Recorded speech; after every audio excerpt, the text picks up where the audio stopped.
Yesterday courier private limited domestic international cargo உங்கள் இல்லம் தேடி வந்து கொரியர் புக்கிங் டெலிவரி செய்து தரப்படும். பாஜகவுடைய மாநில தலைவர் நயினார் நாகேந்திரன் அவருடைய மகன் நயினார் பாலாஜி அவர்களுடைய 7.5 ஏக்கர் பரப்பளவிற்கான கல்குவாரி கருத்து கேட்பு கூட்டம் நடந்தது.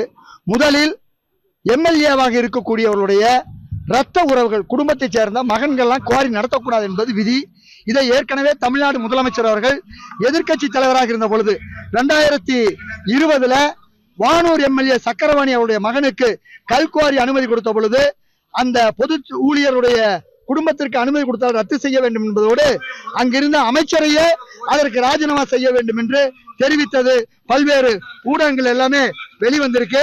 எனவே இந்த குவாரி அடிப்படையில் இயங்குவதற்கு தகுதி அல்ல.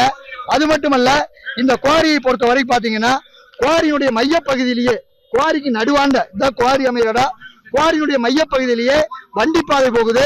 வண்டிப்பாதைக்கு 35 அடி இடைவெளி விடணும். அப்படி இடைவெளி விடாதனால இந்த குவாரிக்கு அனுமதி கொடுக்க முடியாது. அதே மாதிரி குவாரியினுடைய வடபுற பகுதி தென்புற பகுதியில் பாத்தீங்கன்னா ஓடை இருக்குது. ஓடைக்கு 50 மீட்டர் இடைவெளி விடணும். ஆனா ஓடையை காட்டாமல் மறைத்திருக்கிறாங்க. அது மட்டுமல்ல, குவாரியினுடைய 300 மீட்டர் சுற்றளவுல உயர்மின் கோபுர லைனும் சோலார் பிளான்டும் இருக்குது. அதை காட்டாமல் மறைத்திருக்காங்க. அது மட்டுமல்லாமல் இங்க குவாரியை சுற்றி சிவகலை, ஆதிச்சநல்லூர் போன்ற தொன்மையான பல்லாயிரம் ஆண்டுகள வரலாறு கொண்ட தமிழருடைய தொன்மையான மரபுகள் இருக்கிறது. ஆனால் இங்க வரலாற்று சின்ன தொன்மை சின்னம் இல்லை என்று மறைத்திருக்கிறார்கள். இங்க அதே போல வனவிலங்கு சரணாலயம் இருக்குது, ஸ்ரீவைகுண்ட அணை இருக்குது. இதையெல்லாம் காட்டாமல் மறைச்சிருக்காங்க. அது மட்டுமல்லாமல் தற்காலிக தொழிலாளர் குடியிருப்பு இருக்குது. தொழிலாளர்களுக்கு இஎஸ்ஐ, பிஎஃப் இதெல்லாம் கிடையாது, எல்லாம் இருக்குது.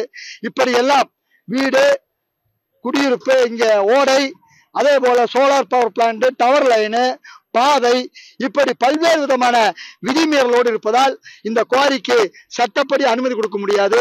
இன்றைய கருத்து கேட்பு கூட்டம் ஜனநாயக முறைப்படி நடக்கவில்லை. பல கருத்து கேட்பு கூட்டங்கள் காலை 10 மணிக்கு தொடங்கி மாலை 6 மணி வரைக்கும் நடந்திருக்குது.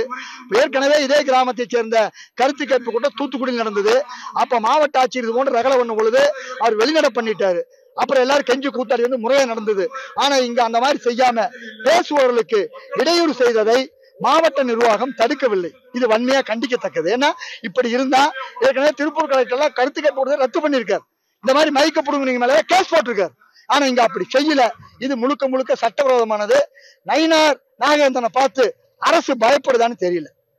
ஏன்னா இது அப்படித்தான் சொல்லணும். ஏன்னா ஒரு சட்டமன்ற உறுப்பினருடைய ஆட்கள் கூட்டு அவங்க தகராறு பண்றாங்க. அதை தடுக்காம அதிகாரிகள் இருக்காங்க. என்ன காரணம் தெரியல. ஏன்னா பல இடங்களில் தடுத்துருக்காங்க. ஏற்கனவே இதே மாவட்டத்தில் தடுத்திருக்காங்க. ஆனா இங்க தடுக்காமல் இருப்பது வன்மையா கண்டிக்கத்தக்கது. இந்த குவாரிக்கு எந்த வகையிலும் அனுமதி கொடுக்க முடியாது. அப்படி ஏதாவது அனுமதி கொடுத்தார் என்றால் அதை மக்களை திரட்டி போராடியும் சட்ட ரீதியாகவும் தடுத்து நிறுத்துவோம். என்றும் உங்களுடன் மை இந்தியா. முக்கிய செய்திகளை உடனுக்குடன் தெரிந்து கொள்ள சப்ஸ்கிரைப் பண்ணுங்க, பெல் பட்டனை பிரஸ் பண்ணுங்க. என்றும் உங்களுடன் my India. Yesterday courier private limited domestic international cargo உங்கள் இல்லம் தேடி வந்து கொரியர் புக்கிங் டெலிவரி செய்து தரப்படும்.